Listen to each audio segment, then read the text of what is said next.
आसनसोल महकमा के जामुड़िया विधानसभा क्षेत्र के धनसाल गांव के किसान गंभीर संकट से जूझ रहे हैं। ग्रामीणों का आरोप है कि उनकी सैकड़ों बीघा कृषि योग्य जमीन पूरी तरह जलमग्न हो गई है और इसका कारण कोई प्राकृतिक आपदा नहीं बल्कि एक स्थानीय निजी फैक्ट्री का अवैध कब्जा है। गांव के बाहर बहने वाली सिंगारोन नदी की एक शाखा को स्पिनटेक ट्यूब्स प्राइवेट लिमिटेड ने अवैध रूप से बाधित कर दिया है, जिससे मानसून के दौरान गांव की कृषि भूमि में पानी जमा हो रहा है। नतीजतन पहले जहां धान, आलू और सब्जी की खेती होती थी, अब वहां दलदल बन चुका है, जिससे जमीन की उपजाऊ क्षमता खत्म हो गई है। गांव के किसान जैसे अनिल बाउरी, आनंद माझी, बंसी पाल, महेश ओझा और सुनील हांसदा ने बताया कि वे पिछले 2 वर्षों से इस समस्या का सामना कर रहे हैं। दरअसल ग्राम उन्नयन कमेटी की ओर से कई बार प्रशासन से शिकायत की गई है, लेकिन अभी तक कोई समाधान नहीं निकला। আমরা কারখানা মালিককে স্বেচ্ছায় জমি দিয়েছি, অথচ ন্যায্য মূল্যে নয়।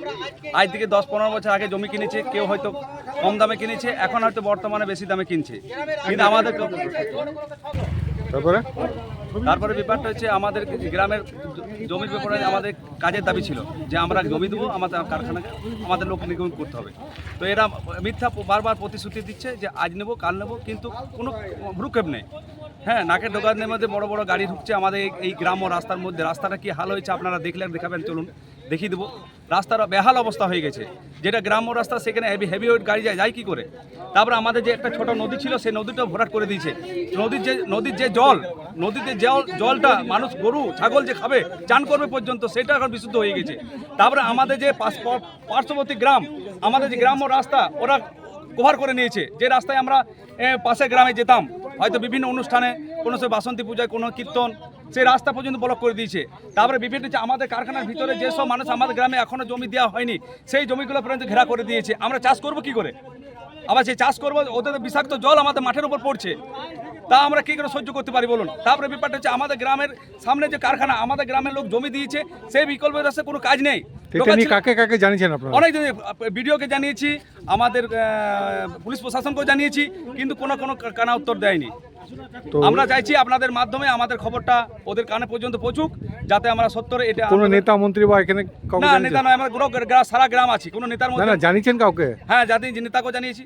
কোন নেতাকে জানিয়েছি? আমাদের বলতে পঞ্চায়েত সমিতির সভাপতি এবং ব্লক প্রেসিডেন্ট, তাদেরকেও জানিয়েছি। বিধায়ককে জানিয়েছেন না, বিধায়ককে জানা হয়নি, বিধায়ককে জানানি। যদি এরকম না হয় আগামী দিনে বিধায়ককে জানাতে আমরা বাধ্য থাকবো, যেহেতু গ্রামের মেটার, তো ওই জন্য আমরা অন্য কোনো নেতার হাত ধরে আমরা এই আন্দোলন করিনি। এটা গ্রামের ব্যাপার, গ্রামের ছেলে সবাই, গোটা গ্রাম, সারা গ্রাম আছে। কি নাম তোমার? আমার নাম মন। বলছি এই এলাকার যে নদী বা শ্মশান, সেগুলো কি কারখানা বন্ধ করে দিয়েছে? সেগুলো শ্মশানের পাশ দিয়ে আমাদের ওই 2 নম্বর গেট মানে রাস্তা বানিয়ে দিয়েছে, এবং ওই যে শ্মশানের পাশে যে জোরটা আছে না, জোরটা মোটামুটি 10 ফুটের ছিল, মোটামুটি 4 ফুটের করে দিয়েছে। এর ফলে ওই জামসোলের যে গুড়ান জল আছে না, পুরো টোটালি জল আমাদের শ্মশানের ওই সরু করে দিয়েছে। ওই রাস্তার জন্য যে কালভেট বসিয়েছে, তার জন্য পুরো ওই আমাদের এদিকে জল চলে এসছে, মানে পুরো মাঠ একদম চাষের ক্ষতি হচ্ছে। নদীটা এগুলা ভেতরে ঢুকিয়ে নিয়েছে, নদীটা ওই শ্মশান থেকে কিছু দূর যে ভেতরে ঢুকিয়ে নিয়েছে, আর ওইদিকে রাস্তা বন্ধ করে দিয়েছে। আপনারা তো গ্রামগঞ্জে থাকেন, জমি জঙ্গল এগুলো তো প্রকৃতির জিনিস, এগুলো কেউ নিতে পারে? নদী বা শ্মশান এগুলো কেউ বন্ধ করতে পারে? না। তাহলে এরা যে করছে, আপনারা বলেও কিছু হচ্ছে না, কেন হচ্ছে না? কি বলবেন? আমার আদিবাসী হওয়া সত্ত্বেও কিছু হচ্ছে না। এটা কিছু আছে হয়তো রাজনৈতিক। কাকে কাকে জানিয়েছেন আপনারা? আমরা সবাইকে জানিয়েছি, বিডিও, বিএলআরও, পঞ্চায়েত প্রধান, তারপরে পুলিশ প্রশাসন, সবাইকে জানিয়েছি। পঞ্চায়েত প্রধানকেও জানিয়েছেন? তা সত্ত্বেও কিছু হচ্ছে না। কি করবেন এখন আপনারা? এখন আপাতত যতক্ষণ না সমস্যার সমাধান পাই, এই ধর্মঘট চালিয়ে যাবে। কি নাম আপনার? শুনলাম টোটালি এটা একটা গ্রামীণ রাস্তা এবং রেকর্ডের রাস্তা। সেই রাস্তার মধ্যে গগন কোম্পানি আমাদের গেট বসিয়ে দিয়েছে, এবং তারপর যে আমাদের সমস্ত চাষের জমি আছে, কিছু জমি ওরা কিনেও নি, ঠিক আছে, বারবার দিতে যাওয়ার তো কম মানে রেটের জন্য দেওয়া হয়নি। সেই জমি আজ চাষের অযোগ্য, কারণ সেইখানে আজ 20 ফুট 30 ফুট জল উঠে ওঠে, কারণ জোরের যে জোর আছে আমাদের যে জলপথ, সেই গতিপথকে ঘুরানো তো দূরের কথা, সেই গতিপথটাই বন্ধ করে দিয়েছে।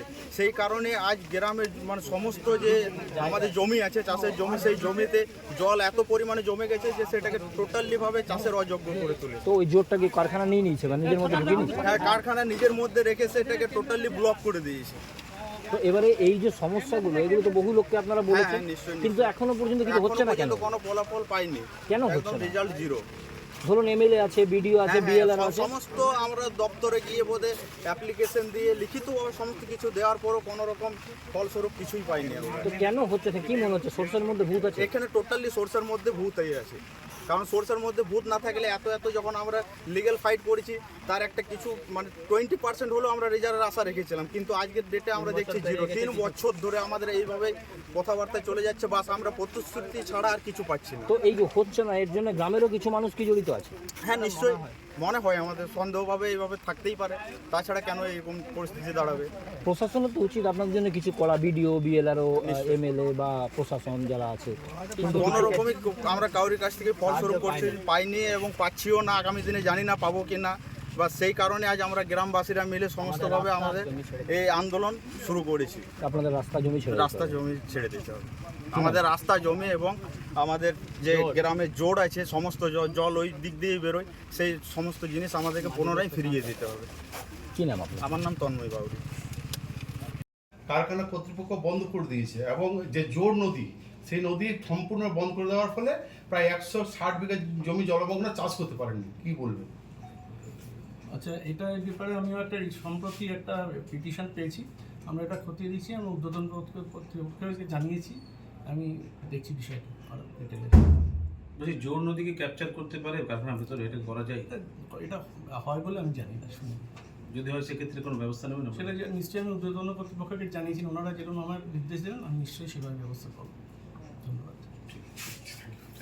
जामुड़िया से सत्यनारायण सिंह की रिपोर्ट।